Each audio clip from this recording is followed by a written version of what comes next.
எல்லோரும் எப்படி இருக்கீங்க? நல்லா இருக்கீங்களா?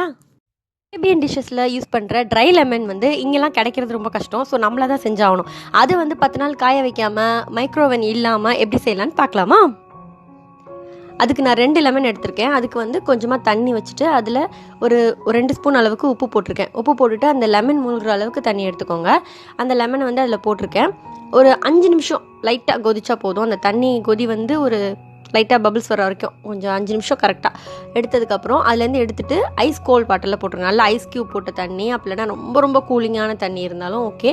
அதில் போட்டுட்டு அந்த கூல்டவுன் ஆகணும். அந்த சூடு வந்து இதாகி கொஞ்சம் கூல்டவுன் ஆனதுக்கப்புறம் இதில் ஒரு 2 மினிட்ஸ் வச்சுருங்க. வச்சுட்டு எடுத்துகிட்டு அதை நல்லா ட்ரை பண்ணிடலாம். அதில் இருக்கிற தண்ணி எல்லாத்தையும் வந்து நல்லா வைப் பண்ணி எடுத்துடலாம். ஒரு டவல் வச்சு இல்லைன்னா டிஷ்யூ பேப்பர் வச்சு அதை எடுத்துடலாம். எடுத்துகிட்டு கொஞ்சம் நேரம் அப்படியே வளர விடுங்க. ஒரு பேன் அடுப்பில் வச்சு ஒரு 5 நிமிஷம் மீடியம் ஃப்ளேமில் ப்ரீ ஹீட் பண்ணிடுங்க. ப்ரீ ஹீட் பண்ணிவிட்டு ஒரு ஸ்டாண்ட் வச்சு அது மேலே இந்த 2 லெமனையும் நான் வைக்கிறேன். நம்ம கேக் செய்வோம்ல அந்த மாதிரி தான். அதில் வந்து ஒரு 30 நிமிஷம் கழித்து பார்த்தோம்னா அதில் உள்ள ஜூஸ்லாம் அப்படியே வெளியில் வந்து இந்த மாதிரி இருக்கும். நம்ம அப்பப்போ திருப்பி விட்டுக்கணும். கரெக்டாக நீங்கள் வந்து 2 மணி நேரம் கழித்து பார்த்தோம் அப்படின்னா இந்த மாதிரி இருக்கும். இடையில வந்து லைட்டாக 2 வாட்டி 3 வாட்டி திருப்பி விட்டால் போதும். சிம்மில் தான் வைக்கணும் எப்போவுமே. அடுப்பு வந்து மீடியமில் கூட வைக்கக்கூடாது. ஃபுல் அண்ட் ஃபுல் சிம்லேயே வச்சு 2 மணி நேரம் விட்டுறணும். அப்போ இந்த மாதிரி ஆகிடும். அதுக்கப்புறம் நான் எடுத்து பார்த்தேன்னா அந்த வலிஞ்ச ஜூஸ்லாம் வந்துட்டு ஈரமாகவே இருக்காது. அதுவும் ஃபுல்லாகவே ட்ரை ஆகிருக்கும். நம்ம அதை தொடச்சி காட்டணும் பாருங்கள். அதுலேயும் ஃபுல்லாகவே ட்ரை ஆகிருக்கும். அதில் உள்ள அந்த இதை வந்து நீங்கள் எடுக்கணும் அப்படின்னா சும்மா ஒரு கத்தி வச்சு இப்படி எடுத்தாலே சொரனாலே வந்துடும். பட் நான் அதை எடுக்கல, விட்டுட்டேன். அப்படி உங்களுக்கு வேணாம் அப்படின்னா நீங்கள் எடுத்தாலே வந்துடும்.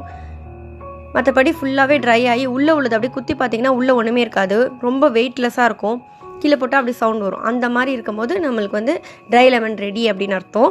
ஸோ இதை வந்து நம்ம வந்து அரேபியன் டிஷ்ஷஸ்லாம் பண்ணும்போது நம்மளுக்கு வந்து யூஸ் பண்ணிக்கலாம். மந்தி இல்லை கப்ஸா அந்த மாதிரி செய்யும்போதெல்லாம் இது தேவைப்படும். ஸோ அதுக்காக தான் நானும் செஞ்சேன். இப்போ அது நம்ம செய்யணும் அப்படின்னு முடிவு பண்ணும்போது ஒரு 6 நாள் 7 நாள் ஐயோ காய வச்சு எடுக்கணும் போது ரொம்ப டைம் எடுக்கும். மைக்ரோவனில் வச்சாலும் 4 மணி நேரம் 5 மணி நேரம் வச்சா தான் இந்த மாதிரி ஆகும். ஸோ ஆனால் நம்ம கேஸ்லேயே ரொம்ப ஈஸியாக செஞ்சிடலாம். இப்போ நான் மந்திக்கு வந்து அந்த 2 லெமனையும் ஆட் பண்ணி செஞ்சேன். சூப்பராக இருந்துச்சு. இந்த வீடியோ உங்களுக்கு கண்டிப்பாக யூஸ்ஃபுல்லாக இருக்கும்னு நினைக்கிறேன். உங்களுக்கு யூஸ்ஃபுல்லாக இருந்தால் உங்கள் ஃப்ரெண்ட்ஸ்க்கும் ஷேர் பண்ணி விடுங்க. இந்த வீடியோ உங்களுக்கு பிடிச்சிருந்துச்சுன்னா லைக் பண்ணுங்கள், ஷேர் பண்ணுங்கள், சப்ஸ்கிரைப் பண்ணுங்கள். எல்லாத்துக்கும் பாய்.